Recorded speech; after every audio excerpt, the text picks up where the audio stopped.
In the 7 years since the game's release, Final Fantasy XV's speedrun has seen many discoveries, ranging from simple tricks like jumping and warp striking for faster movements to some minor out-of-bounds glitches, taking this run from a grueling 6 hours down to 4.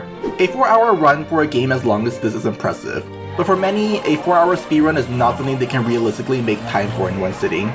Even the New Game Plus run is currently sitting at a whopping 3.5 hours, so if you wanted to run the game, that was the best you could do. However, everything changed in January of 2022 thanks to the hard work of a runner named Dwins. Dwins has wanted to speedrun Final Fantasy XV for a while, but unfortunately he could not afford to spend the 4+ hours to run it. Eventually he stumbled upon various videos of glitches found by Japanese gamers who managed to break the original PS4 edition of the game. Unfortunately, these exact setups don't work on the new and improved World Edition of the game, so the run stayed as it was. However, after some hard work analyzing videos, reading through Google translated text, and experimenting with various setups, he managed to find a way to perform 2 major glitches on the Royal Edition of the game, which is the new and improved version that comes bundled with the DLC stories and adds some extra changes to the final dungeon. With these new glitches available, this got him thinking, how much of the game can you skip with these glitches? It turns out, you can skip straight to the final chapter, cutting the run from 4 hours down to only 1.5 hours, and prompting the old Any% category to be called Any% No AMG, while this new run became the new Any%. And through the help of other runners like Chitose, Kyo's Little Monster, and Yitamoda, the world record was eventually brought down to only 53 minutes. The process for routing this category wasn't as simple as just using a few glitches to reach the end of the game though. There are a lot of barriers put in place to prevent players from sequence breaking, and Dwins had to figure out ways around each of them. In total, there were 3 major roadblocks, those being 1. Exiting the Chapter 1 area, 2. Reaching the final chapter of the game, and 3. Defeating the final boss without self-locking. So how did Dwins break through these roadblocks? Let's take a look at the run and find out. A huge shout out to Dwins for helping out with researching this video and looking over the script for any mistakes. If it wasn't for him, this video wouldn't be nearly as detailed as it is. You can find links to his channel down in the description below. The speedrun starts the same as any of the less glitchy categories.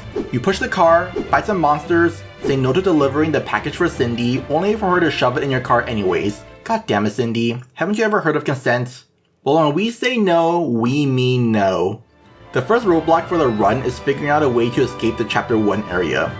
In the beginning of the game, you are confined to this area of the map.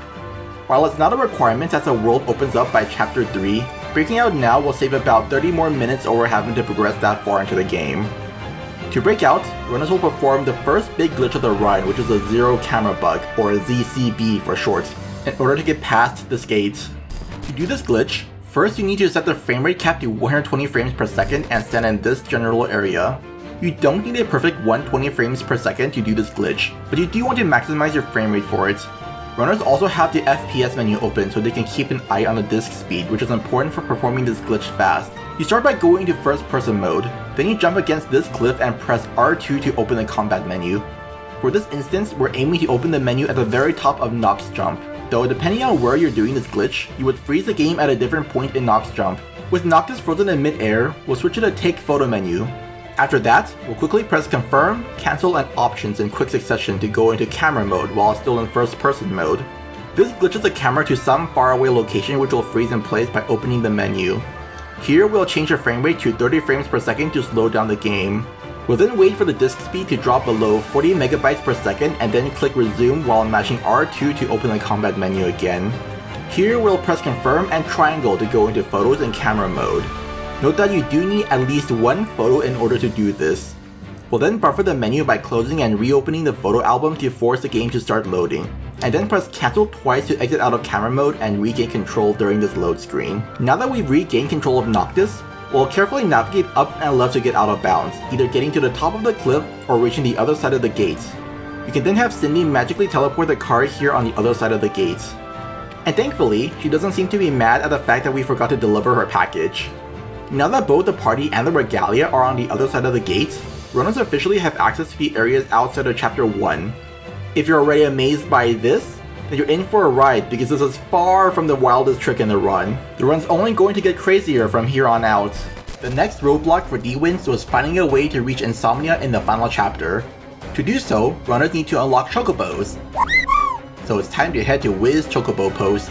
Once runners reach Wiz Chocobo Post, you'll get the side quest to defeat a behemoth called Deadeye who's been scaring all the chocobos.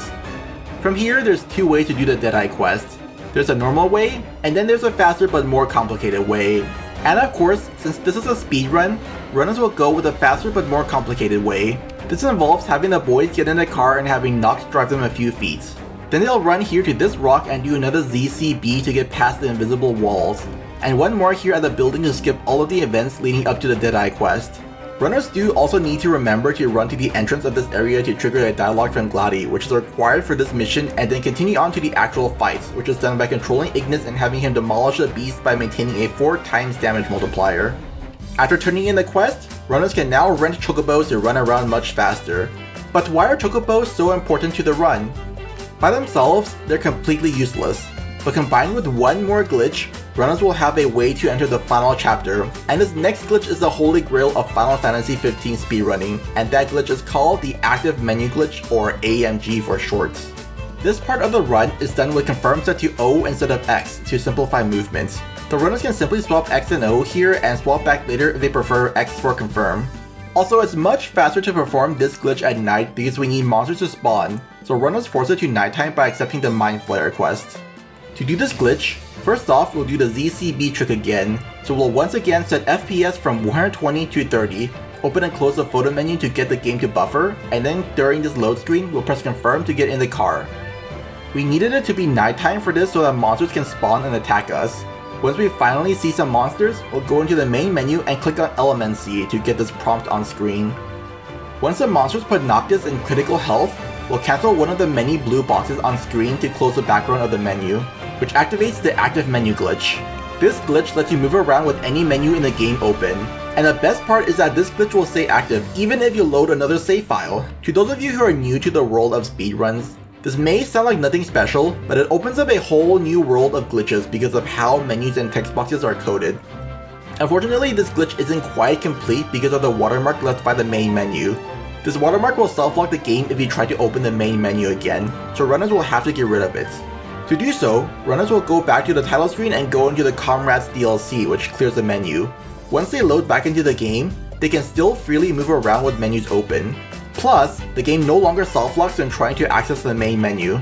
Now that runners have both chocobos unlocked and AMG activated, they can finally move on to the final part of the section, which is to travel from Hammerhead all the way to Insomnia. The game is still in Chapter 1, and now that runners have returned to the start, they're once again blocked off in this area. To get out, they'll rent a chocobo and then open the item menu while climbing on. To remove the background and actually see where they're going, all you need to do is enter and exit first person mode. While the item menu is on screen, the game cannot load in new assets. A game this big cannot possibly run with everything loaded into the world at once, so a common practice with games is typically to load in objects as players approach them.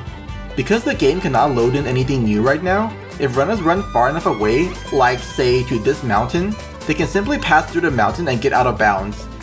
Once through, the menu can safely be closed to have the game load up everything normally. Now it's time to head straight to the beach. Unfortunately, we're not here to enjoy the waves. We've got work to do, saving the world from certain danger. Back before the Royal Edition of this game existed, the final area of the game, Insomnia, existed on the map as an actual physical location, though it required you to save and reload to access it. This area was removed in the Royal Edition. However, a cutscene trigger still exists in this location. Saving and reloading in this area confuses the game as it does not know where the player is supposed to be and determines that the player must be in the Crown City, so runners can swim all the way out here and activate Chapter 14. While Noctis surprisingly has a swimming animation, he unfortunately cannot swim in the ocean, so runners need to ride a chocobo out to sea instead, because as everyone knows, chocobos are well known for their ability to swim across the seas. Once all the land around here disappears, it means we've finally reached Insomnia. In order to actually load into Insomnia, you need to save and reload the game, but by all rights you should not be able to do that as being in the ocean locks you out of the save command. With the Active Menu Glitch, runners bypass this by going into the save menu all the way back at the beach and bringing the save menu with them, allowing them to save and reload to reach the final chapter. Welcome to Insomnia 10 years in the future. Not only that, but we're in the future as young Noctis.